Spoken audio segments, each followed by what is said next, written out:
Bonsoir tout le monde, merci d'être venu m'écouter. Ma conférence s'intitule La réelle politique appliquée à la cause animale, l'exemple de la motion HAB, comme l'a bien dit Karine.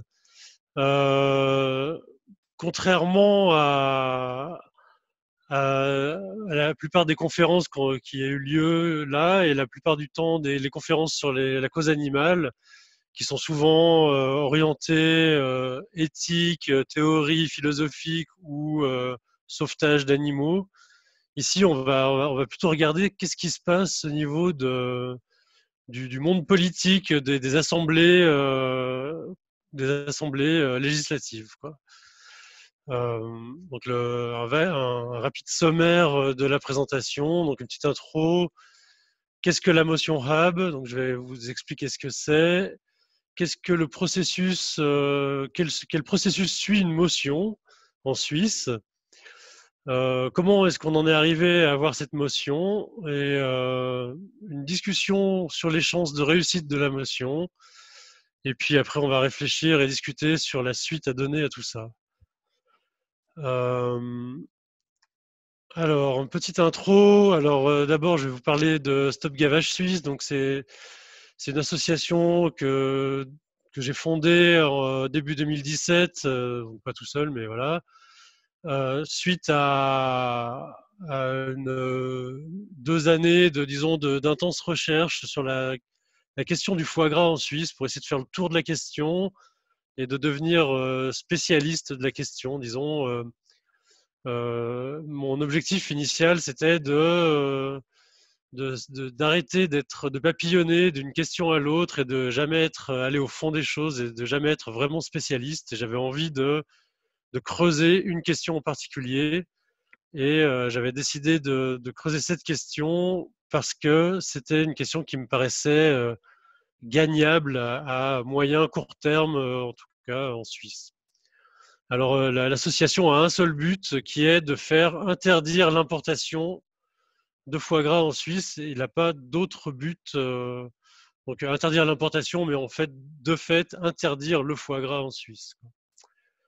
Et comme je vous le disais, on espère que cette interdiction pourrait aboutir dans un jour pas trop lointain. J'ai intitulé ma présentation La réelle politique appliquée à la cause animale. Alors, on va définir ce que c'est que la réelle politique. Le Larousse le définit comme une stratégie politique qui s'appuie sur le possible, négligeant les programmes abstraits et les jugements de valeur et dont le seul objectif est l'efficacité. Comportement qui fait passer au second plan les considérations de doctrine, de principe ou de morale. Donc en fait, pourquoi j'ai utilisé ce mot, c'est parce que je pense que lorsqu'on est au Parlement et qu'on est face à des gens qui se foutent royalement de la cause animale de manière générale, notre seul but, c'est de leur faire voter oui aux objets qui sont en faveur des animaux. À ce moment-là, on se fout pas mal de leur faire comprendre le côté éthique de la chose. Tout ce qu'on veut, c'est qu'ils votent oui. Et c'est ce que je vais vous rabâcher là tout le long de la présentation. C'est en ce sens-là que je parle de réelle politique, c'est-à-dire que ici, on va pas parler de morale, d'éthique et de sentience et de tout ça. Tout ça, c'est quelque chose qui est acquis pour nous, on va dire, mais maintenant, on veut le faire passer concrètement dans la législation, dans la loi. Et du moment qu'on cherche à faire ça, eh ben, tout ce qu'on veut, c'est être efficace à ce niveau-là. Le mot réel politique a été attribué à Bismarck au milieu du 19e siècle à cause de sa politique qui visait à maintenir la paix en Europe à l'époque et qui se basait justement qui mettait de côté toutes les doctrines et qui cherchait justement à un souci d'efficacité plus que de principes moraux ou de principes politiques. Alors, qu'est-ce que la motion HAB? La motion HAB, c'est ce texte-là. Le Conseil fédéral est chargé de faire usage de la compétence qui lui est dévolue par l'article 14 alinéa 1 de la loi sur la protection des animaux pour frapper d'interdiction l'importation du foie gras. Donc en fait, la motion Haab, elle demande au Conseil fédéral, qui est le gouvernement suisse. Alors je sais qu'il y a beaucoup de Français qui écoutent la présentation et du coup je vais vous faire le parallèle avec les organes politiques français. Les deux pays fonctionnent à peu près sur le même modèle. Voilà, donc ce qu'on appelle le Conseil fédéral, c'est le gouvernement, c'est-à-dire les ministres et le président. Et puis, ce qu'on va appeler les conseils nationaux et le Conseil des États, ce sont en fait l'équivalent de l'Assemblée nationale et du Sénat en France. Mais je le redirai tout au long de la présentation. Donc, on voit que la motion, elle demande ce que souhaite faire en fait Stop Gavage Suisse, c'est-à-dire interdire l'importation du foie gras en Suisse. Cette motion s'appuie sur un certain nombre d'arguments qui sont énoncés en même temps que la motion. Et le premier argument avancé par Martin Haab, en fait, c'est pour ça qu'on appelle ça la motion Haab, c'est du nom du député qui l'a déposé.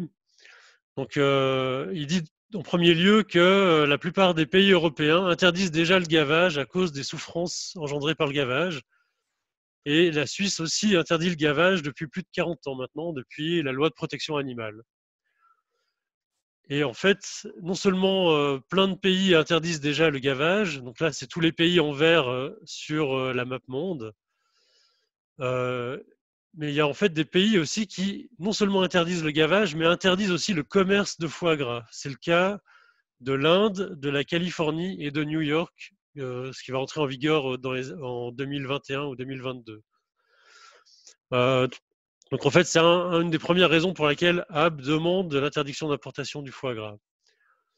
Un autre argument avancé, c'est que le gavage est de la maltraitance animale et c'est avéré. Cette chose est avérée non seulement parce que les gens interrogés pensent que le gavage est de la maltraitance animale, mais aussi par des rapports scientifiques, typiquement le rapport de l'EFSA, qui est un comité scientifique de l'Union européenne, enfin du Conseil de l'Europe plus exactement, qui a démontré à la fin du XXe siècle que le gavage était source de souffrance pour les oiseaux. Et donc cette chose est indéniable malgré ce qu'avance en général le lobby du foie gras. Les autres arguments avancés, c'est que les paysans suisses sont lésés par le fait que le foie gras est importé en Suisse, mais qu'eux-mêmes n'ont pas le droit d'en produire. En réalité, l'ordonnance d'application de 2008 interdit explicitement, dans son alinéa E de l'article 20, de gaver la volaille domestique. Donc le gavage est vraiment interdit en Suisse de manière très claire.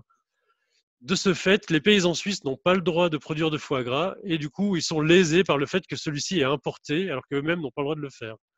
En quelque sorte, l'importation de foie gras les prive, eux, d'un certain revenu. Ça a son importance parce que non seulement Haab, on le verra plus tard, c'est un paysan, mais en plus, c'est une des rares causes animales où les paysans sont d'accord avec nous, pour une fois. Les autres arguments à avancer, c'est le fait que des sondages révèlent que la majorité des Suisses sont d'accord avec le principe de l'interdiction d'importation du foie gras. Alors, en réalité, c'est pas tout à fait exact. À mon sens, à ma connaissance, il n'y a pas de sondage qui demande si les Suisses sont d'accord avec l'interdiction d'importation du foie gras.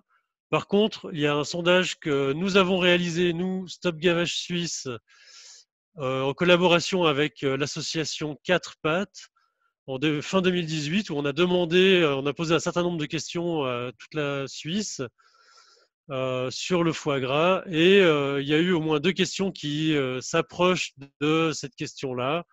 La première, c'est celle qui demande si les gens assimilent le gavage à de la maltraitance animale. Ils sont plus des 3/4 à répondre oui. Et une autre question qui s'approche aussi de cette question-là, c'est s'ils considèrent que le commerce de foie gras est contraire à la moralité publique, et là, ils sont plus des 2/3 à considérer que le commerce de foie gras est contraire à la moralité publique.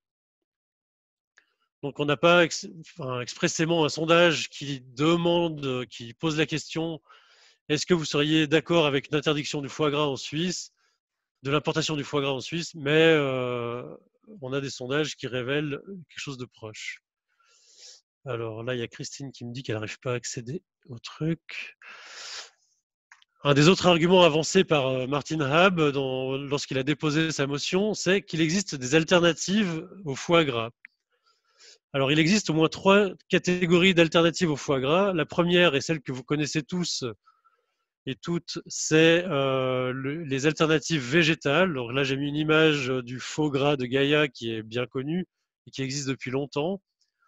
Mais il y en a plein d'autres, au moins une dizaine d'autres, à mon avis, que nous avons recensées d'ailleurs, qui sont donc des alternatives végétales sur des bases, fait à base de produits très différents. Donc, le faux gras, lui, il est fait à base de levure de bière, mais il y a des alternatives à base de tofu, de champignons, de levure, voilà, de plein d'autres choses. Une autre alternative au foie gras, il y a ce qu'on appelle le foie gras obtenu sans gavage. Donc là, il s'agit d'une alternative carnée. Donc des animaux sont tués pour ça, évidemment. Mais par contre, il n'y a pas de gavage pour obtenir ces foie gras. Donc on connaît l'exemple de la production de la Pateria de Sousa en Espagne, mais il y en a une autre au nord de l'Italie, je crois, et sûrement d'autres encore qui produisent qui ont des élevages de volailles, d'oies normalement, et qui les élèvent, qui les élèvent sans les gaver, mais qui, avec les foies des oies, font un produit qui ressemble à du foie gras et qui est fait sans gavage, quoi.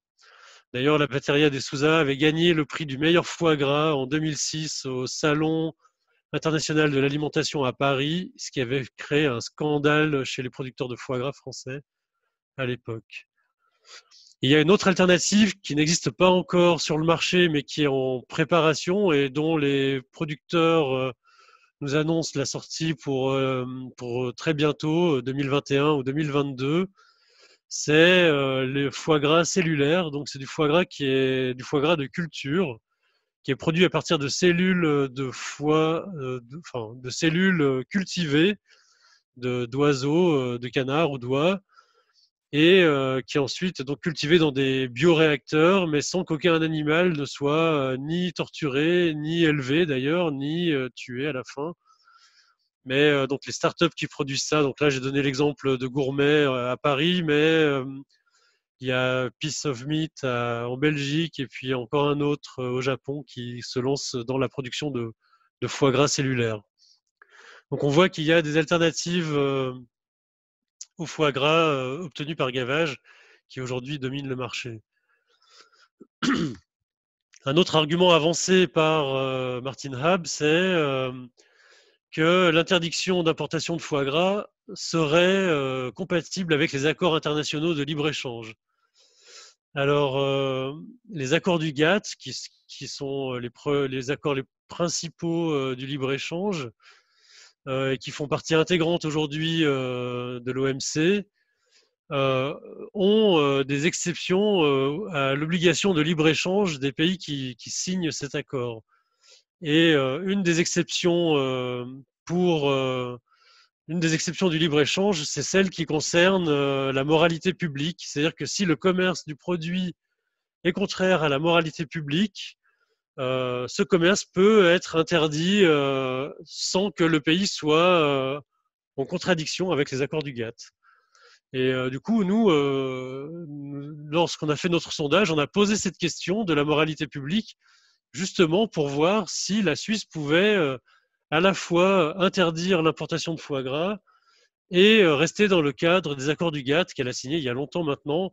Et donc, en tout cas, la Suisse, c'est un pays capitaliste qui a besoin qui veut conserver les accords de libre-échange qu'elle a signés avec ses voisins pour continuer à son économie, quoi.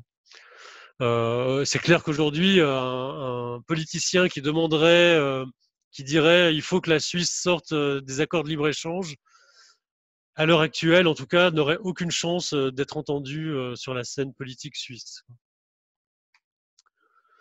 Un deuxième argument, c'est qu'il faudrait que la Suisse cesse de soutenir la pratique du gavage à l'étranger. Effectivement, en continuant d'importer des grandes quantités de foie gras, alors même qu'elle interdit à l'intérieur du pays la production, bah, en fait, elle continue de soutenir la pratique du gavage. Et du coup, on est dans une situation super hypocrite, ou alors où on fait faire à l'étranger ce qu'on s'interdit de faire à la maison, quoi. Euh, alors, fort de tout ça, donc là, je viens de vous exposer c'est quoi la motion HAB. Euh, cette motion demande l'interdiction d'importation de foie gras et elle s'appuie sur un certain nombre d'arguments. Maintenant, il est important de regarder que veut dire le mot foie gras que veut dire l'expression foie gras au sens de la motion HAB. Alors, naturellement, dans le texte de HAB, ce qui est sous-entendu, c'est qu'on parle de foie gras obtenu par gavage, c'est-à-dire le foie gras qu'on trouve aujourd'hui sur le marché suisse et le foie gras notamment qui est fait par les Français. Bon, ce qu'il faut savoir, c'est que aujourd'hui, la plupart du foie gras qu'on trouve en Suisse vient de France et c'est le foie gras qui est obtenu par la production industrielle de foie gras française. Une petite partie vient de Hongrie, mais c'est le foie gras qui est aussi produit par la filière industrielle hongroise, qui est exactement sur le même modèle que celle de la France. Ce qu'il faut voir, c'est que même si l'expression foie gras n'est pas protégée en Suisse, c'est-à-dire qu'elle n'a pas une définition claire et inscrite dans la loi en Suisse, cette expression est inscrite dans la loi française et aussi inscrite dans les directives européennes. C'est-à-dire qu'en France, le mot foie gras ne s'applique que lorsqu'il y a eu gavage. Ça, c'est écrit dans la loi noir sur blanc. Et en Europe, on peut appeler foie gras que des foies qui atteignent des poids minimaux, c'est-à-dire 300 grammes pour les canards et 400 grammes pour les oies. Si le foie ne fait pas un minimum de 300 grammes, pour un foie de canard, on ne peut pas l'appeler foie gras. Mais ça, c'est une manière détournée qu'a eu l'Europe de définir, d'imposer en fait le gavage dans la définition du foie gras. En fait, c'est pas l'Europe, c'est le lobby du foie gras qui a réussi à réimposer la notion de gavage dans la définition du foie gras en Europe par ce biais-là. On voit déjà que le lobby du foie gras est assez fort et assez fin, disons, pour défendre les intérêts de la filière.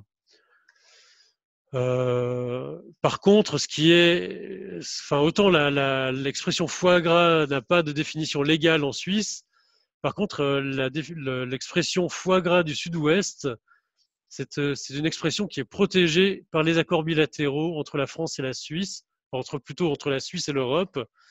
C'est une indication géographique protégée et les indications géographiques protégées sont protégées à l'international, c'est-à-dire qu'on ne peut pas, un producteur suisse qui fabriquerait du foie gras et qui voudrait l'appeler foie gras du Sud-Ouest, même s'il le fait au Sud-Ouest de la Suisse, eh ben, il n'aurait pas le droit de le faire, quoi. Voilà. Mais bon, c'est un peu du pinaillage, si on veut. C'est un peu. Mais il me semble que c'est important de se rendre compte que les ennemis de la motion pourraient s'amuser à jouer sur les mots lorsque Hab parle de foie gras sans le définir de manière très précise. Et surtout, si la motion passe et que le Conseil fédéral, c'est-à-dire le gouvernement, se voyait obligé de légiférer sur l'interdiction d'importer du foie gras, il se trouverait tout de suite confronté à la définition de la notion foie gras. Je bois une petite gorgée d'eau. Voilà. Alors, qui est Hab? Alors, Hab, c'est ce gars-là que vous voyez en photo. Alors, c'est C'est un parlementaire, tout d'abord, c'est un agriculteur, quoi. Hab, c'est un agriculteur suisse-allemand. À ce sens, on peut dire que c'est étonnant qu'il ait déposé une motion qui défende les animaux. Mais en réalité, s'il l'a déposé, on voit bien que c'est plutôt pour défendre les agriculteurs. C'est un conseiller national UDC et zurichois depuis le mois de juin 2019. Alors, je vais vous expliquer un peu. C'est un conseiller national, c'est-à-dire qu'il est membre du Conseil national suisse, qui est l'équivalent de l'Assemblée nationale en France, quoi. Donc, c'est-à-dire que c'est un député. Il est membre de l'UDC. Donc, l'UDC, c'est un parti, c'est le parti populiste suisse, c'est-à-dire en France, ce serait l'équivalent du FN. Et il est zurichois, c'est-à-dire qu'il vient du canton de Zurich en Suisse, c'est-à-dire de la partie alémanique de la Suisse, de la partie suisse-allemande. Il est au Parlement depuis juin 2019 parce qu'il a remplacé un autre parlementaire, un de ses collègues qui avait quitté le Parlement en cours de mandat. Et ensuite, il a été réélu lors des élections de novembre 2019. Et du coup, il a été réélu. Donc là, maintenant, il a un siège à part entière au Conseil national. Il est aussi membre de la commission Sciences, Éducation et Culture, donc on abrège par CSEC. Cette commission, donc, qui est composée d'un certain nombre de parlementaires du Conseil national, elle étudie les projets de loi ou les objets parlementaires avant qu'ils soient votés par le Conseil national. Et cette commission dont il fait partie, elle s'occupe des projets de loi qui concernent la science, l'éducation et la culture, mais aussi les questions qui concernent les animaux. Donc c'est pour ça que c'est important. Je pense que c'est aussi pour cette raison qu'il a déposé cette motion qui concerne les animaux. Maintenant, on verra plus loin que c'est pas évident que ce soit cette commission-là qui se penche sur la motion. Il se pourrait que ce soit la commission chargée de l'économie qui s'en charge, ou peut-être même chargée du commerce extérieur, enfin des relations internationales. Et aussi, voilà, il est délégué de l'Union suisse des paysans, c'est-à-dire il est partie prenante du lobby des paysans en Suisse, quoi. Voilà. C'est pas étonnant. Il est agriculteur et il est conseiller national. C'est un politicien. C'est tout à fait logique qu'il ait été capté par l'Union suisse des paysans, qui représente l'ensemble du monde paysan, des agriculteurs suisses. Alors, comme on le voit ici, c'est là que je reviens avec ma notion de réel politique, c'est-à-dire qu'aujourd'hui, on a une motion donc, qui demande l'interdiction d'importation du foie gras, que nous, tous les animalistes suisses, là, on applaudit des deux mains. On est content, ça va répondre à l'objet de notre association. Et pourtant, cette motion, elle a été apportée par un populiste, un agriculteur et et un membre de l'Union suisse des paysans. Enfin, donc du coup, en fait, il a été apporté par quelqu'un qui, en général, fait partie des ennemis des animalistes sur tous les autres sujets. Le lait, la viande, les paysans sont plutôt contre les animalistes. Et là, aujourd'hui, il est de notre côté et on doit composer avec ça. C'est dans ce sens-là que ce type-là, il n'est pas du tout antispéciste, hein, loin de là. Hein. Il mange la viande. Quand il a déposé sa motion et qu'il avait été interviewé par le Blick en Suisse alémanique, il disait qu'un bon foie de veau, ça valait bien du foie gras, quoi. Voilà, c'est ça sa position, quoi. C'est-à-dire que c'est pas du tout pour des raisons de cause animale qui défend cette motion. Même si dans ses arguments, il avance aussi la souffrance animale. Alors, suite au dépôt de cette motion, on a le Conseil fédéral, donc le gouvernement suisse, le président enfin l'équivalent du président et des ministres en France, qui a donné son avis. Et puis le Conseil fédéral, il a dit nein. Il a dit qu'il proposait de rejeter la motion, c'est-à-dire qu'il donne son avis au Conseil national et il leur donne comme avis qu'il vaut mieux rejeter cette motion. Et alors, c'est le processus normal hein, d'une motion, c'est-à-dire que lorsqu'une motion est déposée, le Conseil fédéral doit émettre un avis. Et donc, en l'occurrence, ils ont dit non, ce qui est bien dommage parce que ça a tendance à donner plus de chances au non qu'au oui, évidemment. Alors, quels sont les arguments avancés par le Conseil fédéral? Ils ont avancé la question du libre-échange et disent, voilà, interdire l'importation d'un produit, c'est problématique pour les accords de libre-échange signés par la Suisse avec les pays étrangers, avec les accords de l'OMC, les accords bilatéraux signés avec l'Europe, etc., etc. Et, euh, et donc, c'est un argument qui revient tout le temps dès qu'une proposition d'interdiction est amenée au Parlement, mais que ce soit sur des produits d'origine animale ou sur d'autres questions environnementales, par exemple, ou d'autres, c'est l'argument que le Conseil fédéral amène systématiquement. On n'est pas du tout surpris de cet argument-là, mais comme on l'a vu précédemment, on avait anticipé les choses et on avait sondé la population pour savoir si on était dans le cadre de l'exception des accords du GATT par rapport au libre-échange. L'autre argument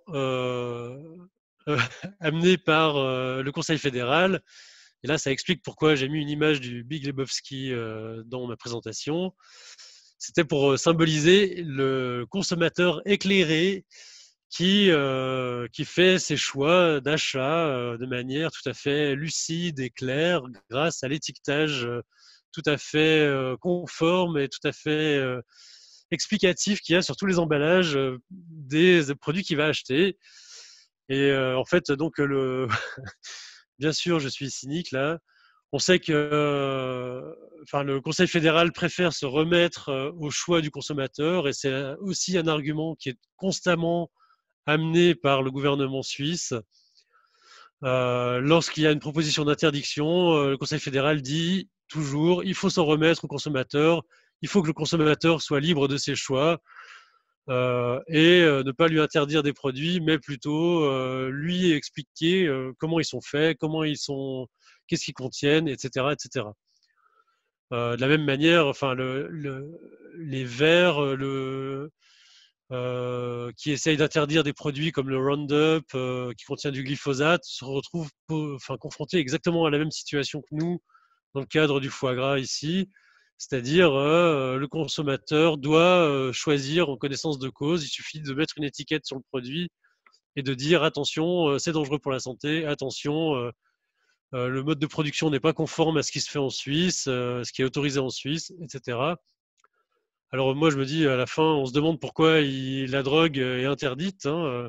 Il suffit de mettre sur les emballages que c'est dangereux pour la santé, et puis le consommateur devrait se choisir par lui-même. Enfin, trêve de plaisanterie.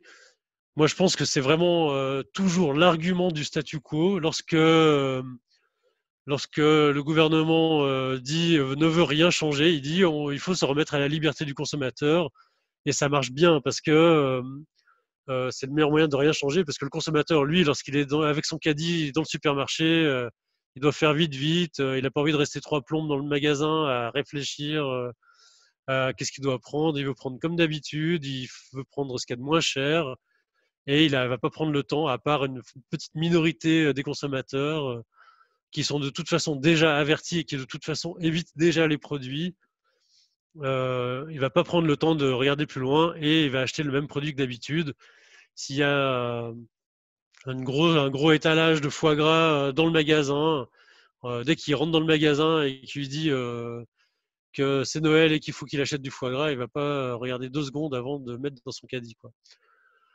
Donc on sait que c'est vraiment l'argument du statu quo et ça, c'est un argument, je pense qu'il faut vraiment démonter de manière générale en politique, c'est-à-dire que s'en remettre au choix du consommateur, c'est s'en remettre aux publicitaires quelque part et à la force des publicités pour faire choisir les consommateurs.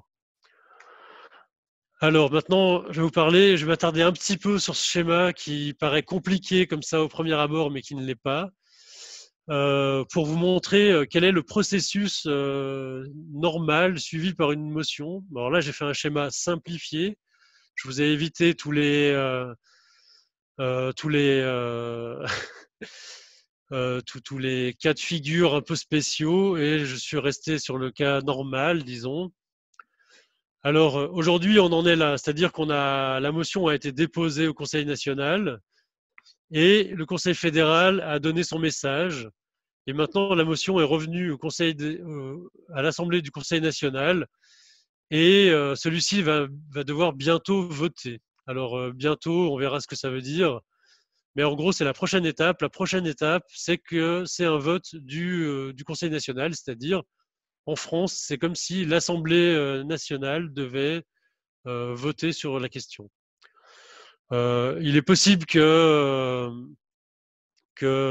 la commission, qu'une commission étudie en amont la question, enfin la motion, mais là, ça n'a pas été le cas ce coup-ci, ce qui est normal parce que le texte de la motion est assez simple et clair.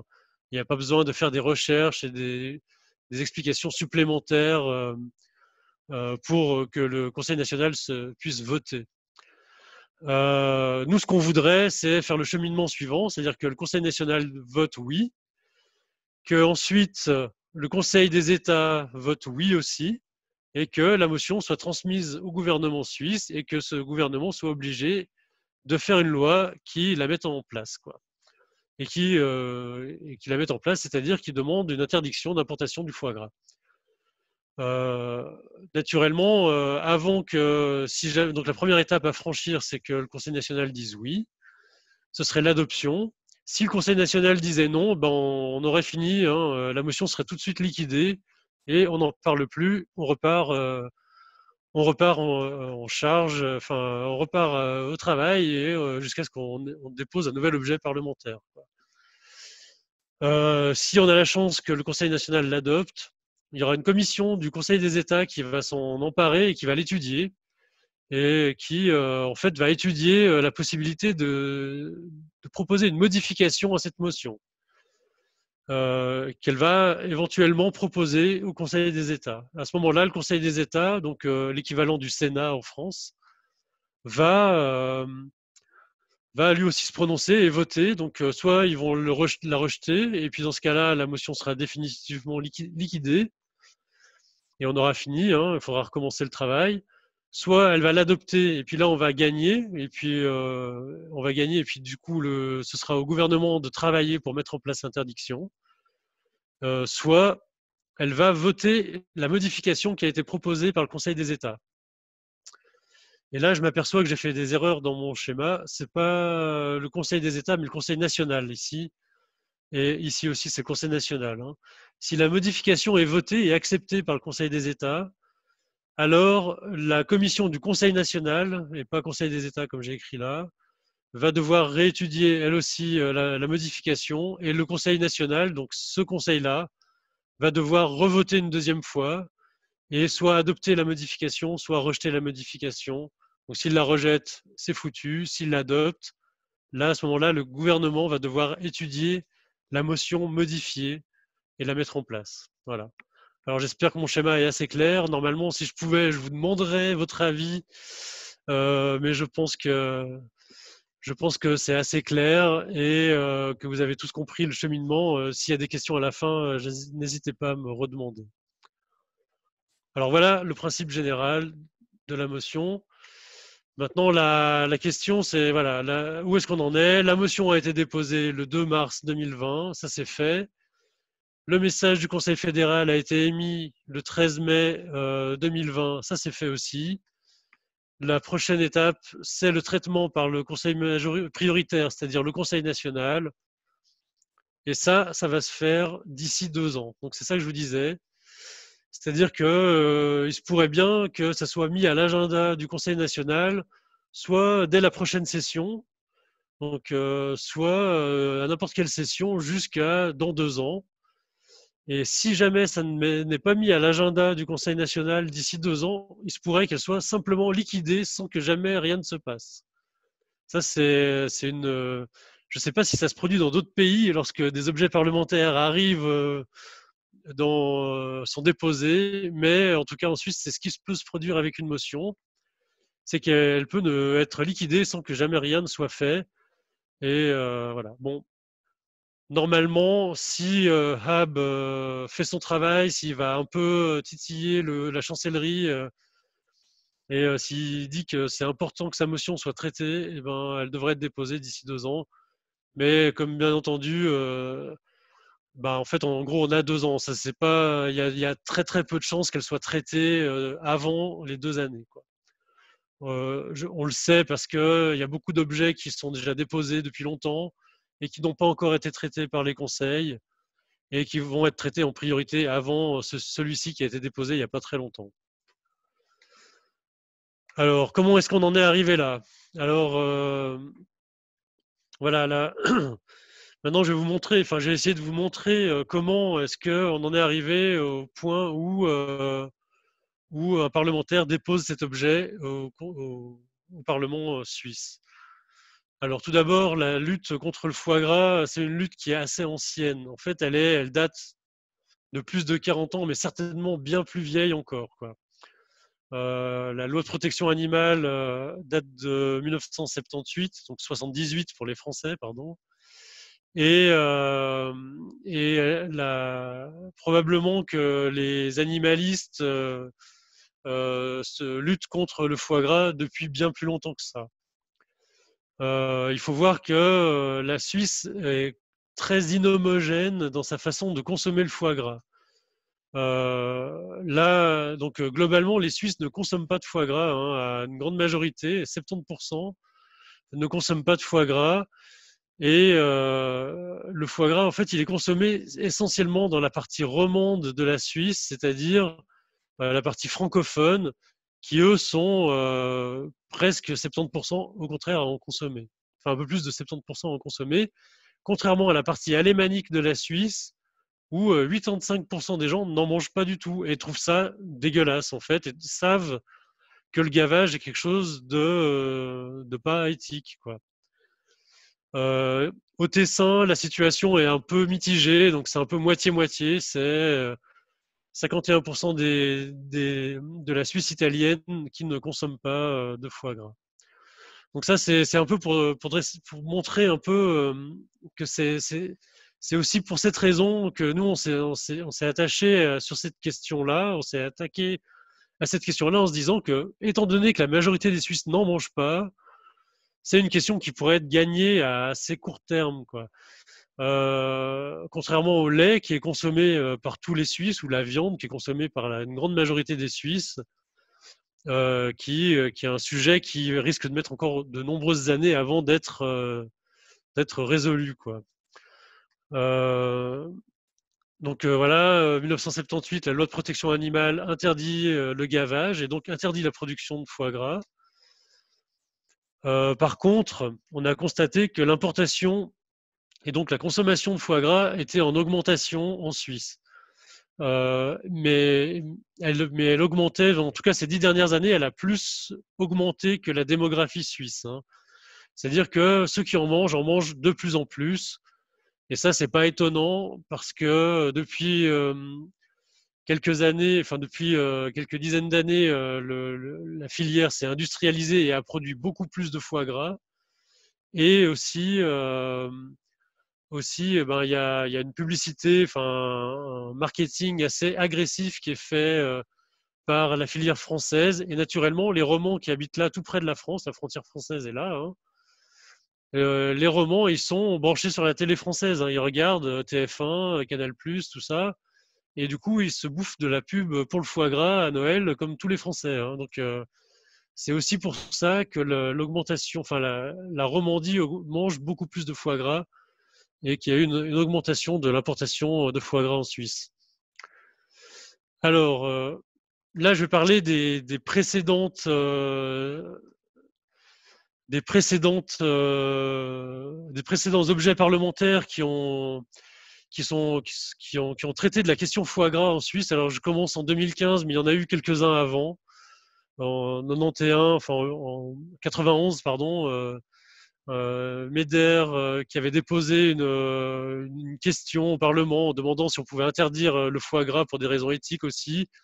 À l'époque, ça avait été un tollé, il s'était carrément fait foutre de sa gueule au Parlement. Et, même à l'époque, c'était Henri Emmanuelli, qui était président de l'Assemblée nationale française, qui avait dit si les Suisses interdisent l'importation de foie gras, nous, on va interdire l'importation de chocolat suisse en France, quoi. Voilà, ils étaient vraiment sûrs d'eux, puis c'était la grosse rigolade dans les deux assemblées, et il s'est absolument rien passé à ce moment-là. Une chose plus sérieuse qui s'est produite en 2015, c'est Matthias Aebischer, donc c'est ce parlementaire-là, qui est un socialiste bernois, qui avait déposé une motion demandant l'interdiction d'importation des produits provenant d'animaux ayant subi de mauvais traitements. Et cette motion, donc du coup, comprenait aussi le foie gras. Donc ça comprenait le foie gras, la fourrure et beaucoup d'autres produits d'origine animale, comme les œufs d'élevage de batterie, par exemple. Cette motion, elle a eu la chance d'être adoptée au Conseil national, mais elle a échoué au Conseil des États. Donc elle avait franchi les premières étapes du processus d'une motion, et malheureusement, elle avait échoué au Conseil des États, qui l'avait balayée à une grande majorité. Par contre, fin 2017, il y a un postulat qui avait été adopté par le Conseil des États, donc le même qui avait balayé la motion Aebischer, et qui rendait obligatoire les modes de production des denrées alimentaires. Alors un postulat, c'est un objet parlementaire qui est un peu plus faible qu'une motion, c'est-à-dire que simplement, le postulat, il demande un rapport au Conseil fédéral, c'est-à-dire qu'il demande qu'on étudie la question. Sur cette déclaration des denrées alimentaires, on attend maintenant ce rapport qui sera disponible à l'été 2020. Voilà, et donc en fait, ce rapport, il rejoint le message du Conseil fédéral qui dit il faut s'en remettre au choix éclairé du consommateur, et donc voilà, il faut étiqueter mieux les produits, et puis comme ça le consommateur il devient intelligent et il achète de manière non compulsive, comme on le sait bien, quoi. On sait que toujours, enfin voilà, donc ils essayent de valider toujours ce choix du consommateur qui est en fait le choix du statu quo, quoi. Alors un autre objet parlementaire qui a vu le jour, c'est l'initiative. Donc là, enfin, avant de parler de cet autre objet parlementaire, il y a eu un projet d'initiative populaire qui s'est soldé par un échec, non pas parce qu'elle a échoué au vote, mais parce que les associations qui composaient le comité d'initiative n'ont pas réussi à s'entendre. Et vous savez que c'est toujours très compliqué, les associations animalistes, et que les gens, ils ont vite fait de se tirer dans les pattes. Et du coup, c'est ce qui s'est produit en 2018. Et malheureusement, cette initiative populaire qui voulait reprendre la motion Aebischer, donc interdire les produits d'origine animale d'animaux qui avaient subi de mauvais traitements, en fait, elle n'a pas réussi à voir le jour par cause de mauvaises ententes entre les animalistes. Et la même année, cette parlementaire, donc Barbara Keller-Hinelder, qui est aussi de l'UDC, donc l'équivalent du FN en France, et qui est de Saint-Gall, du canton de Saint-Gall, avait déposé une motion aussi qui reprenait plus ou moins la motion Aebischer à son tour, quoi. Donc qui voulait interdire les produits d'animaux dont la production était déjà interdite en Suisse, qui est aussi le cas du foie gras. Du coup, si elle était passée, elle aurait aussi résolu notre problème de foie gras en Suisse, mais malheureusement, ce qui s'est passé, c'est qu'elle a été liquidée parce que Barbara n'a pas été réélue en 2019, et du coup, sa motion est tombée à la trappe juste à cause de ça. Mais tout n'est pas fini.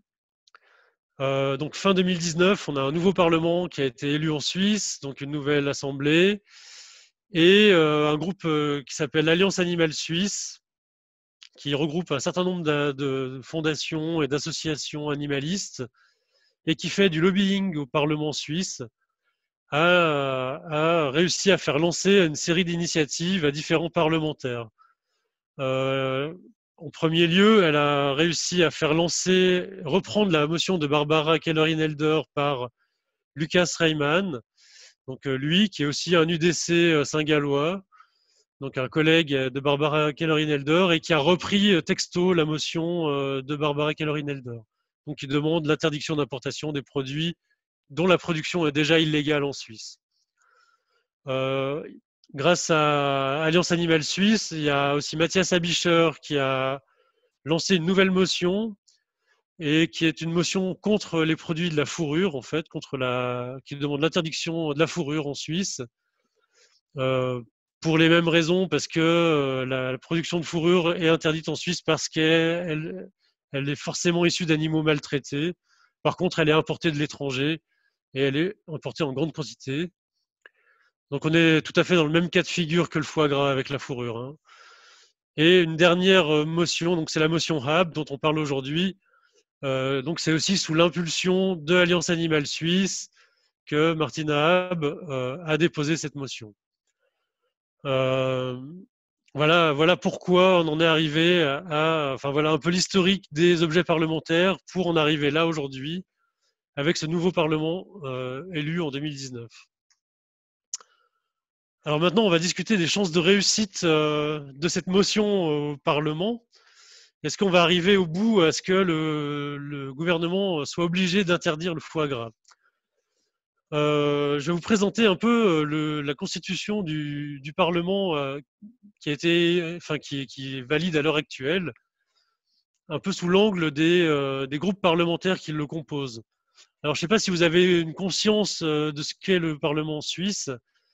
Le Parlement suisse, c'est 2 chambres, hein, donc c'est le Conseil national et le Conseil des États. Le Conseil national, il regroupe 200 parlementaires.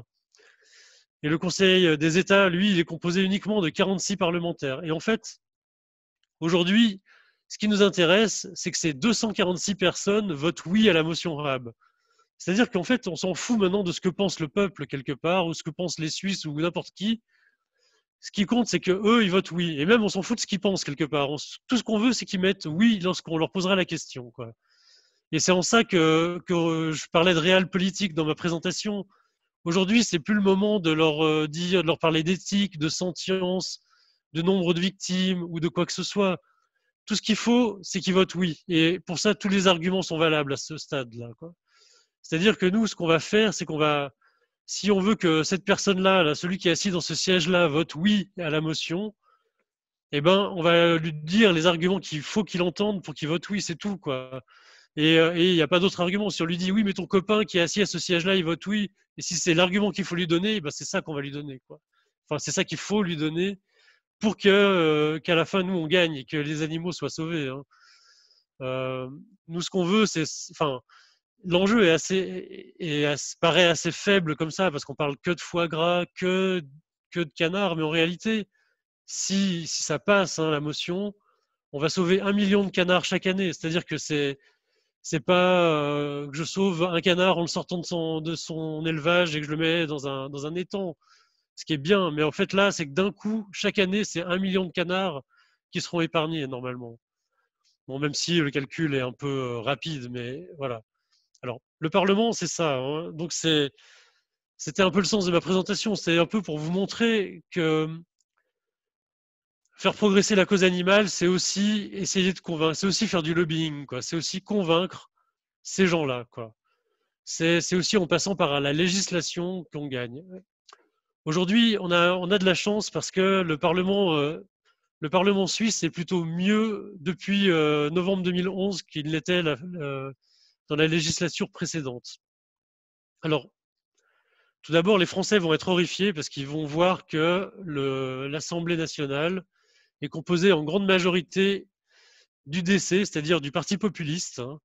Et c'est comme si en France, on avait une majorité de Front National à l'Assemblée nationale, hein. C'est une chose qui pourrait tout à fait arriver, hein, et faut pas négliger ça. En tout cas, en Suisse, c'est le cas, et c'est le cas depuis très longtemps, hein. C'est-à-dire que les Suisses sont très sensibles aux arguments populistes, hein. Ils sont très sensibles aux arguments anti-étrangers, etc. C'est une chose qu'il faut savoir. Ils sont très, enfin Enfin, moi, c'est en tant que Français qui a débarqué en Suisse, c'est une chose qui m'avait assez choqué quand je suis arrivé il y a 10 ans. 10 ans de ça maintenant, bah, en fait, c'est que je trouvais que les Suisses étaient ouvertement racistes, en fait, vachement plus qu'en France, quoi. En France, les racistes, ils sont plus discrets, quoi. Enfin, en tout cas, ils disent moins ouvertement qu'ils aiment pas les étrangers, alors qu'en Suisse, j'ai très vite et très souvent rencontré des gens qui disaient qu'ils aimaient pas les étrangers, quoi. Bon, voilà, c'est une aparté qui nous concerne pas vraiment ici, mais voilà. L'UDC, donc, qui est très fort et qui est une majorité au Conseil national. Par contre, il n'est pas du tout majoritaire au Conseil des États. Au Conseil des États, ceux qui sont majoritaires, c'est la droite et le centre, quoi. Enfin, c'est d'abord le centre, les partis bourgeois, qui ont la majorité relative, hein. C'est eux c'est les démocrates chrétiens, les bourgeois démocrates, qui sont là, hein, qui ont le plus de pouvoir au Conseil des États. Et derrière eux, juste derrière eux, c'est les libéraux radicaux, c'est-à-dire la droite dure, quoi, la droite ultralibérale, quoi. Alors qu'au Conseil national, on a d'abord l'UDC, ensuite les socialistes qui forment un grand groupe, et ensuite le centre, quoi, donc les bourgeois, les partis bourgeois qui sont là. Les Verts ont fait une grosse percée au mois de novembre, et parmi eux, on compte beaucoup de gens sensibles à la cause animale, enfin beaucoup, c'est relatif, hein. En tout cas beaucoup plus que d'habitude, quoi. Et du coup, on a maintenant au Parlement des gens qui connaissent le message animaliste, antispéciste, qui sont au Parlement et qui nous soutiennent ouvertement. C'est vraiment important parce que grâce à eux, on a des informations sur ce qui se dit et ce qui se passe au Parlement. Le groupe libéral radical a pas mal perdu de sièges à la dernière législative, mais ils sont quand même assez présents. Et on a le groupe vert libéral qui est une sorte d'intermédiaire entre la droite dure et les verts, quoi. Voilà. Donc voilà l'état actuel du Parlement et les gens qu'on doit convaincre pour faire passer les objets parlementaires animalistes, et en particulier la motion RAB. Alors, je vais vous le montrer en photo. Le Parlement, c'est ça. Enfin, je trouve que c'est important d'avoir une image de ce que c'est que le Parlement en vrai. C'est-à-dire que c'est des gens, quoi. C'est ces gens-là en costume gris, souvent, qui sont dans ces pièces-là, dans ces endroits-là. Alors, c'est pas le cas en ce moment. À cause du Covid, ils sont dans des. Alors, je sais plus dans quel lieu c'est, mais c'est dans des grandes halles pour qu'ils respectent la distance nécessaire sanitaire, hein. Mais en temps normal, ils sont au Palais fédéral, dans ces deux pièces-là. Et ça ressemble à ça, hein. Ils votent, ils sont là. Et là, on a le président, on a tous ces ministres, hein. C'est exactement la disposition qu'on voit ici, hein. Dans les coins, là, c'est les coins réservés à la presse, hein. La presse a le droit d'assister au débat. Et c'est les seuls à pouvoir rentrer dans l'hémicycle, à part les parlementaires, les personnes du gouvernement, donc le Conseil fédéral qui peut assister au débat et qui est même souvent invité à prendre la parole pendant les débats, et aux personnes qui prennent des notes, j'allais dire, mais qui prennent les PV, quoi, comme on connaît bien, quoi, les rapporteurs, les secrétaires et compagnie, quoi. Voilà, c'est important de voir que ça se passe comme ça, c'est ces gens-là qui se parlent dans ces endroits-là. Cette infographie, je l'ai trouvée, elle est malheureusement pas à jour, elle date de la dernière législature, mais elle est très, je trouve, elle illustre bien l'importance, enfin les influences que subissent les parlementaires au Parlement. Donc en fait, cette infographie, elle a été faite par un gars qui s'appelle Martin Grandjean. Je suis obligé de lui rendre hommage parce que je trouve ça hyper bien ce qu'il avait fait à l'époque, même si, parce ça donne une bonne image de l'influence que subissent les parlementaires. Alors les parlementaires dans l'infographie, ils sont où? Ils sont dans les cercles ici, dans tous ceux qui sont sur le cercle intermédiaire là, que je parcours avec mon pointeur. C'est donc ceux du centre, ils sont là, les libéraux radicaux, ils sont là, les UDC, ils sont là. Les Verts sont là, non, pardon, les Verts libéraux sont là, les Verts, les socialistes, voilà. À l'extérieur du cercle, là, ici, c'est les personnes qui sont accréditées. Pardon. Ça, c'est les personnes qui sont accréditées par les différents parlementaires. Ce qu'il faut savoir, c'est qu'en Suisse, au Parlement, lorsqu'on est élu au Parlement, on a le droit de donner les clés du Parlement, de faire rentrer dans le lobby du Parlement jusqu'à 2 personnes. C'est-à-dire que chaque parlementaire, donc Martin Habb y compris, par exemple, lui, il a le droit de donner les clés du Parlement à 2 personnes, ce qu'on appelle ses accrédités. Alors, ça peut être soit des gens qui ont, comment dire, qui sont simplement des collaborateurs, qui l'aident avec ses dossiers, etc. Mais ça peut être des gens, des représentants de différents lobbies, par exemple le lobby du lait, le lobby de la finance, etc., qui sont invités par un parlementaire ou un autre à rentrer au Parlement. Et ces gens-là, ils ont un grand pouvoir d'influence direct sur les parlementaires et surtout, ils se baladent dans le lobby du Parlement et ils peuvent parler à tous les parlementaires sur tous les sujets qui sont traités et votés au Parlement au moment où ils sont votés. Donc, ils ont un grand pouvoir d'influence. Et les autres personnes qui ont de l'influence sur les parlementaires, c'est tout ce qu'on appelle les lobbies. Alors, les lobbies, alors ici, par exemple, on voit le lobby de l'énergie, le lobby de l'environnement, le lobby des corporations, le lobby du patronat, qui est assez fort, comme on le voit, mais qui a un lien plutôt avec l'UDC qu'avec la droite dure, étonnamment. La droite dure, elle a un lien avec des lobbies qui sont assez indistincts. Là, il a appelé ça relations publiques, mais à mon sens, ça, c'est les bureaux de consultants, les lobbyistes professionnels, qui sont un peu des freelances et qui bossent pour tout et n'importe qui, on va dire, quoi, du moment qu'ils ont un mandat et qu'ils sont payés pour. Donc, tous ces lobbies-là, donc là, on voit les syndicats, forment un lobby qui a une grosse influence sur les socialistes, évidemment. Le lobby de l'environnement a une grosse influence, des liens directs avec les parlementaires chez les Verts, quoi. C'est normal, quoi. Donc, par contre, ce qu'on peut remarquer, ce qu'on remarque dans cette infographie, c'est qu'il n'y a aucun lobby des droits des animaux. Enfin, il n'y a aucun lobby animaliste, aucun lobby de la cause animale défini et qui a des liens constants avec les parlementaires. Et je pense que ça, c'est vraiment un manque pour la cause animale et c'est aussi ce qui fait qu'on n'est jamais entendu, ou en tout cas, on va être entendu par les médias, on va être entendu par la population jusqu'à un certain niveau, mais dès qu'il s'agit de faire des lois pour dire non à certaines pratiques, eh ben, il n'y a plus personne et on n'a plus les moyens, on n'a pas encore, disons, les moyens de parler directement aux parlementaires et de leur dire, mais mec, il faut que tu votes oui à cet objet parlementaire. Alors, c'est pas tout à fait vrai. On a vu que Alliance Animale Suisse faisait un travail de lobbying auprès des parlementaires et incite des parlementaires à déposer des objets en faveur des animaux. Et d'ailleurs, pratiquement tous les derniers objets en faveur des animaux qui ont été déposés ces dernières années, c'est grâce à Alliance Animale Suisse, qu'on peut considérer comme le lobby aujourd'hui de la défense animale. Il y a aussi la PSA qui est présente et qui a des liens propres directement avec certains parlementaires. Mais disons que c'est pas assez clair, à mon avis, que le lobby des animaux a des liens avec les parlementaires. Et à mon avis, on gagnerait à plus de transparence à ce niveau-là. Et plus de force aussi.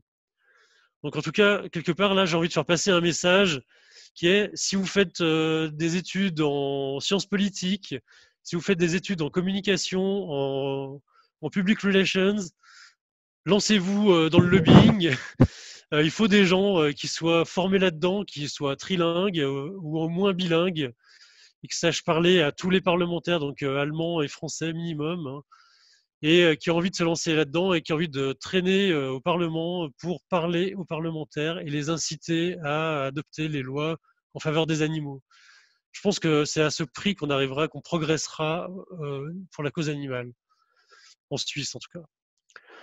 Mais je pense que c'est plus largement la même chose, que ce soit au Parlement européen ou au Parlement dans n'importe quel pays, et même dans les cantons. Je pense qu'il faut vraiment qu'on ait des gens identifiés dont le job, entre guillemets, ou en tout cas l'activité, ce soit d'aller parler aux politiciens, quoi. J'avance. Voilà, je sais que je parle plus longtemps que ce qu'on avait prévu initialement, alors je vais essayer d'accélérer un petit peu. Maintenant, nos chances de réussite pour la motion Hab. Alors voilà les résultats. Voilà en tout cas les résultats que moi j'ai évalués avec ce que je connais des parlementaires aujourd'hui. Voilà. Alors ce qu'on observe aujourd'hui, c'est qu'on va gagner au Conseil national. On risque de gagner avec 25 voix d'avance. Alors bien sûr, tout ça c'est des estimations, des projections, disons que c'est ce que j'ai estimé qu'allaient voter les parlementaires en fonction de leurs orientations, du groupe politique dans lequel ils font partie et de ce que je connais d'eux par ailleurs. Donc voilà, pour moi, c'est ce qui va se passer lors du vote de la motion Hab lorsque ça va être présenté au Conseil national. On va avoir les Verts, donc si je reviens un peu sur la composition du Parlement, on va avoir les Verts, les socialistes, une bonne partie des socialistes, une partie des centristes qui vont voter oui, les Verts libéraux qui vont voter oui, et quelques UDC qui vont voter oui. Tous les PLR, sauf une, qui est Doris Fiala, va voter non. Ça, c'est sûr. Et puis, les UDC qui sont plus proches du milieu des banques et moins proches du milieu paysan, eux, ils vont voter non aussi, quoi. Donc, voilà un peu ce qui risque de se passer à ce stade au Parlement. Et aujourd'hui, si on veut que ça se passe comme ça, c'est-à-dire que si on veut gagner au Conseil national, donc on voit qu'on n'est pas obligé de convaincre tout le monde, hein. On voit qu'il faut convaincre la moitié des gens seulement pour gagner, hein. Donc en fait, c'est même pas 246 personnes qu'il faut convaincre, mais c'est 123 personnes, hein. Et encore, c'est même pas 123, c'est 121, parce que les présidents, ils n'ont pas le droit de vote lors des votes. Ils sont présidents de l'Assemblée, mais ils n'ont pas le droit de voter. Donc en fait, on n'a que 244 personnes qui vont voter à la fin. Donc 99 ici et 45 ici, quoi. Voilà la situation, quoi. En fait, malheureusement, au Conseil des États, d'après mes estimations, on va tomber sur une égalité parfaite entre les oui et les non. Donc ça, c'est mauvais signe, hein, si on veut, parce que ça va se jouer à rien du tout, quoi. C'est mauvais signe, mais par contre, ça nous fait dire que quelque part, il suffit d'en convaincre un qui a priori voterait non, de voter oui, et on gagne, quoi. C'est là qu'on en est. C'est là qu'on en est.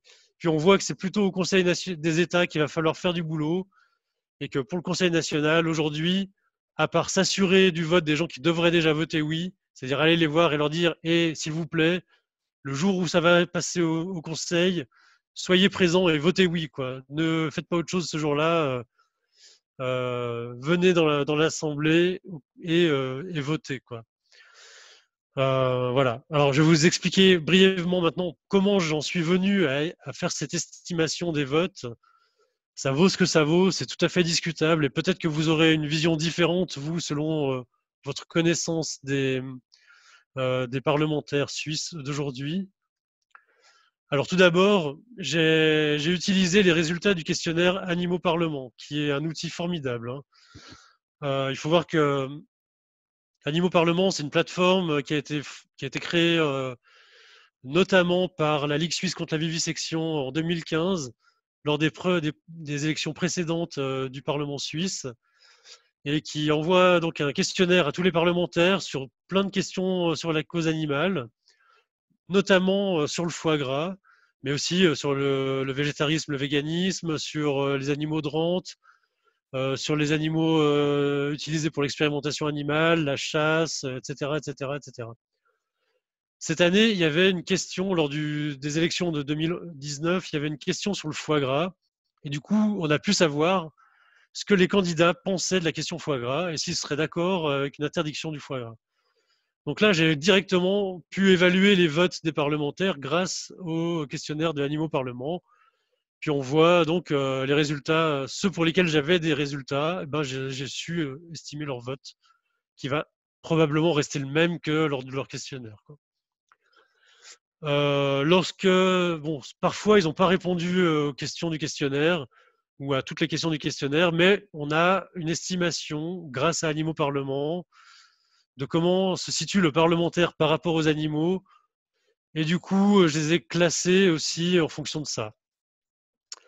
Mais malheureusement, ça ne concerne pas l'entier des parlementaires aujourd'hui présents au Parlement, mais en gros, un tiers d'entre eux.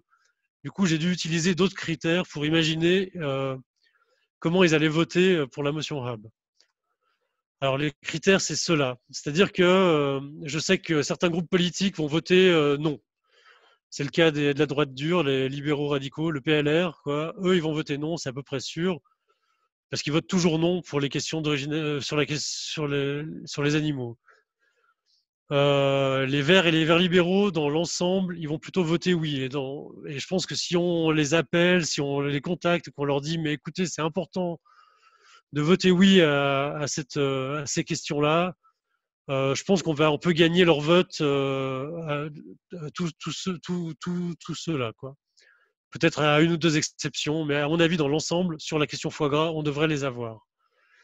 Pour les socialistes, la question est mitigée, quoi. C'est-à-dire que ceux qui sont en Suisse allemande ou au Tessin, probablement qu'ils ne consomment pas de foie gras, probablement qu'ils sont comme le reste de la population et qu'ils trouvent que le foie gras, c'est quelque chose de pas correct et qu'ils s'en passent et ils trouveraient ça bien de se passer du produit. Par contre, les romans, ça on le sait, les socialistes romans, ils sont comme la population romande, c'est-à-dire qu'ils bouffent du foie gras, quoi.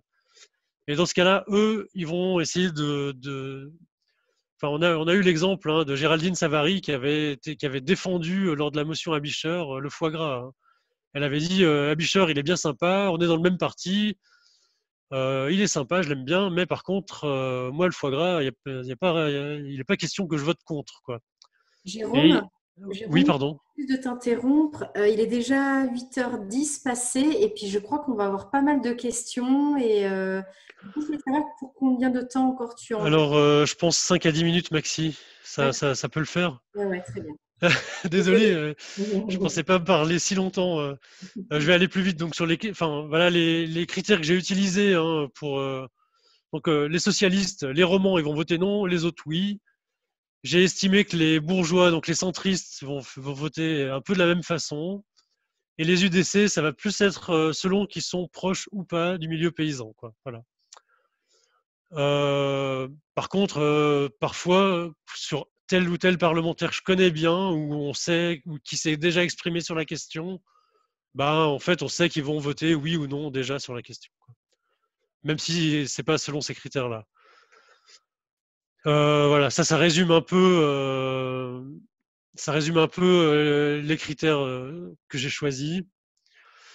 La grosse inconnue, donc là, pour moi, la grosse inconnue, c'est plutôt les partis bourgeois et les centristes. Autant les socialistes, j'ai pas de doute, les romans vont voter non, les autres vont voter oui. Autant pour les bourgeois, ça vaut le coup c'est eux qui vont faire pencher la balance, à mon avis. Euh, euh, comment dire? Lors de la motion Abicher, ils avaient voté oui en grande majorité, enfin aux 2 tiers, disons, au Conseil national, ce qui avait permis de faire passer la motion au Conseil national. En fait, comment ça s'est passé? Pourquoi ils avaient voté oui? En réalité, c'est un concours de circonstances. À l'époque, il y avait un des membres du PDC, alors je crois que c'était Patrick Butet, qui avait déposé un postulat ou une motion demandant un meilleur étiquetage des produits halal, des produits abattus selon le procédé halal. Et cette motion ou ce postulat, ça puait vraiment l'islamophobie à plein nez, quoi. C'était un truc vraiment limite raciste, mais c'était sous couvert de protection animale. C'était en gros, nous, on aimerait qu'on sache mieux, lorsqu'on importe de la viande depuis la France, par exemple, être sûr si c'était égorgé de façon halal ou pas, quoi. C'était un peu le sens de sa question, et il se souciait de ça. Et à ce moment-là, les socialistes avaient accusé le PDC de véhiculer quelque chose d'islamophobe. Et le PDC, enfin les partis bourgeois s'étaient défendus en disant non, non, non, c'est pas islamophobe. En fait, c'est à cause de la souffrance animale qu'on veut savoir si on importe de la viande halal ou pas. Et du coup, les socialistes leur avaient répondu, alors je vous le fais avec mes mots, mais ils leur avaient répondu bon, alors puisque c'est pour des raisons de protection animale, vous devriez voter oui à la motion Abicher qui est déposée juste maintenant, quoi. Et en fait, on pense que ça avait eu un effet sur les votes des partis bourgeois qui avaient voté en grande majorité en faveur de la motion Abicher, un peu pour se blanchir par rapport au postulat ou à la motion de Patrick Butet sur le halal, quoi. C'est un peu, c'est pour ça que je pense que c'est un concours de circonstances qui a fait que le Abicher a profité du parti bourgeois. Par contre, ça a plus marché ensuite lorsque c'est passé au Conseil des États, parce que le timing n'était plus le même. Et là, les partis bourgeois se sont ressaisis, on va dire, et ils ont voté non à la motion Abicher, quoi. Ce qui fait que la motion a été balayée. Alors, du coup, maintenant, pour nous, à mon avis, le gros travail, c'est d'aller voir les centristes et de les convaincre qu'il faut interdire le foie gras, quoi. Enfin, qu'il faut voter pour la motion. Voilà, j'ai presque fini. Alors voilà, du coup, maintenant, qu'est-ce qu'on doit faire, quoi? Alors d'abord, rentrer en compte, donc faire du lobbying, en fait, c'est ça ce qu'on doit faire, hein. C'est-à-dire rencontrer les parlementaires, ce qui n'est pas toujours évident. Enfin, c'est pas évident de les rencontrer en direct, de leur envoyer un mail et puis qu'ils répondent déjà, ça c'est pas évident du tout. Les appeler, c'est pas non plus évident, enfin forcément évident, c'est pas facile.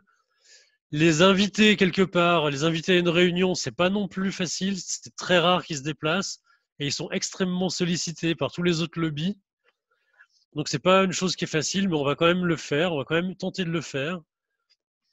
Et du coup, si vous avez des contacts privilégiés avec certains parlementaires, eh ben dites-le nous, hein. Faites remonter l'information et qu'on puisse essayer de les rencontrer, hein. On peut les rencontrer aussi via les autres parlementaires qui sont assis à côté d'eux au Parlement, hein. C'est-à-dire que si on connaît un parlementaire, typiquement, nous, on est assez proche de Léonore Porchet qui était venue à notre manif l'année dernière. Ben, elle, je sais que si je lui demande de parler à tel ou tel parlementaire, elle va le faire, quoi. Et puis, si on veut rentrer en contact avec tel ou tel autre parlementaire, c'est possible aussi par ce biais-là. Alors, bien sûr, l'idée aujourd'hui, c'est pas de les rendre antispécistes, vous avez bien compris. Ces parlementaires, on veut juste qu'ils votent oui. À l'instant T, il faut qu'ils votent le bon truc, quoi. Donc, quand on les rencontre, si on a cette chance, il faut leur fournir un argument qui est taillé sur mesure pour eux et qui répond à leur sensibilité à eux, quoi. S'ils sont proches, je sais pas, de l'aviation suisse, et ben, il faut leur parler aviation suisse, en fait. Ça peut paraître débile ou capillotracté ou que sais-je, mais en tout cas, il faut parler de choses qu'ils peuvent entendre eux et ensuite leur dire qu'ils ont intérêt à voter oui parce que ça va dans leur sens, quoi. Et puis, bien entendu, ceux qui votent oui, ben, leur dire d'être là au moment où il y aura le vote, quoi. Et qu'est-ce que nous, on peut leur proposer en échange pour qu'ils fassent qu'ils votent comme on a envie qu'ils votent? La chose la plus importante et la plus intéressante qu'on peut leur fournir, c'est des rapports sur cette question, mais aussi sur n'importe quelle autre question qui les intéresse. En réalité, les parlementaires, il faut se rendre compte qu'ils ont pas beaucoup de temps pour étudier tous les sujets sur lesquels ils doivent s'exprimer. Et ils sont avides d'informations et de rapports. Et ça, c'est une chose que nous, on peut faire pour eux. Et en particulier sur les sujets qui touchent à la cause animale, il faut qu'on s'informe, il faut qu'on devienne vraiment des spécialistes de ces questions-là et qu'on sache les renseigner lorsqu'il y a des sujets qui touchent de près ou de loin la cause animale, qu'on puisse leur fournir des rapports qui leur évitent du travail, en fait. Et ça, ils sont preneurs. Et le fait de faire ça, ça fait qu'ils nous écoutent mieux et qu'ils ont confiance en nous et que peut-être ils sont plus à même de voter des choses qui nous intéressent. On peut bien sûr leur promettre de la pub, hein, c'est-à-dire que s'ils votent oui, si tout à coup Ahab ou d'autres votent oui à la motion Ahab et que le foie gras est interdit en Suisse, ben évidemment on va dire bravo et puis on va leur faire de la publicité, même si par ailleurs Martin Ahab c'est un paysan et que par ailleurs c'est un ennemi de la cause animale. Et ça c'est important de ne pas l'oublier, quoi. Et puis bon, ça c'est un peu comme un gag, mais on peut leur promettre, on peut leur donner une boîte de faux gras, mais c'est un peu le clin d'œil, c'est-à-dire que nous on n'a pas d'argent à leur donner, on peut pas les soudoyer comme le fait probablement d'autres lobbies qui ont des avantages à leur promettre en espèces sonnantes et trébuchantes, mais voilà. Nous, on n'a pas encore ces moyens-là et on n'a pas non plus les moyens de les faire rentrer dans des conseils d'administration d'entreprises rentables et lucratives, ce qui est le cas des autres lobbies. Hein. Quand le lobby des banques se paye des parlementaires au Parlement, c'est qu'ils leur donnent aussi des sièges dans les conseils d'administration et qu'il y a des dividendes associés à tout ça, quoi. Si vous avez d'autres idées, hein, on est preneur évidemment. Hein. Si vous êtes dans le domaine des public relations ou dans le lobbying ou quoi que ce soit qui s'approche de ça, eh ben nous on est des amateurs dans ce domaine-là. Hein. Vraiment personnellement, moi j'ai tout appris sur le tas aujourd'hui en lisant des bouquins, en discutant avec des lobbyistes notamment et avec d'autres parlementaires, quoi. Il y a eu un rebondissement récent en fait sur cette question de la motion HAB. La Fédération européenne du foie gras, un truc qui s'appelle la Fédération européenne du foie gras, qui est en fait le lobby européen du foie gras, qui s'est permis d'envoyer un mail à tous les parlementaires suisses, enfin tous les parlementaires du Conseil national, en leur demandant de voter non à la motion HAB. Alors j'ai eu la chance d'avoir eu vent de ce mail, de ce lobby du foie gras, grâce à justement une des parlementaires du Conseil national, qui est Sophie Michaud-Gigon, qui est une verte vaudoise et qui est aussi accessoirement une des représentantes de la Fédération romande des consommateurs. Elle est assez proche des questions animalistes, hein, et quand elle a reçu ce mail du lobby du foie gras, elle l'a forwardé et puis comme ça on a pu savoir que le lobby du foie gras avait écrit aux parlementaires en leur servant leur discours habituel, hein, en leur disant mais il faut voter non à la motion HAB parce que HAB il a rien compris, il n'y a pas des canards souffrent pas, etc., etc. Et puis il faut laisser libre choix aux consommateurs suisses qui aiment beaucoup le foie gras. Alors, en gros, je simplifie, mais en gros c'est ce qui s'est passé. Alors nous, quand on a vu ça, donc c'était le 29 mai, c'était un vendredi. Nous, juste derrière ça, il y a eu un beau week-end ensoleillé où on n'est pas sorti de la maison et on a bossé comme des fous pour leur pondre une réponse. Donc on a tout d'abord envoyé un mail à HAB pour lui donner des arguments pour qu'il puisse se défendre auprès des parlementaires et des médias au cas où il se ferait interroger là-dessus. Et parce qu'il était attaqué vraiment par le message de la motion HAB, il a été attaqué nommément, comme quoi il n'avait rien compris, etc., etc. Et du coup, nous, on a défendu point à point aux arguments du lobby du foie gras et pour fournir à HAB de quoi se défendre et qu'il puisse soutenir sa motion avec des arguments valides. Et puis aussi, on a écrit un mail à tous les conseillers nationaux en disant il faut voter oui à la motion HAB pour telle et telle raison. Et voilà, donc en fait, on est assez content quelque part de cette intervention du lobby du foie gras parce que on a eu des retours positifs de certaines conseillères nationales qui nous ont dit bravo pour ce que vous faites, on vous soutient et si vous avez d'autres choses pour les animaux à faire passer au Conseil national, eh ben on est là, on vous écoute et on est prêt à vous entendre. Donc ce qui est génial en fait, parce que ça veut dire que maintenant, grâce au lobby du foie gras, nous on a un contact direct avec certains parlementaires qui sont prêts à nous entendre sur des questions animales, quoi. C'est-à-dire que même en dehors du foie gras, hein, bon, il y en a, on sait, on les connaît, hein, c'était Meret Schneider par exemple, qui défend toutes les questions animales, hein, qui avait mis sur pied l'initiative populaire contre les élevages intensifs, et qui a été élue entre-temps, mais voilà, il n'y a pas que elle. Donc ça, c'était bien. Et puis, on a la moitié des conseillers nationaux, conseillères nationales, qui ont ouvert notre mail et qui ont pu voir nos arguments en faveur de la motion HAB, ce qui est une bonne chose. C'est une opportunité qu'on n'aurait pas eue si le lobby du foie gras n'avait pas eu l'audace d'intervenir, si je puis me permettre, quoi. Alors voilà, j'ai beaucoup parlé, je suis désolé, j'ai beaucoup débordé. Karine, toi qui avais peur que je fasse pas assez long.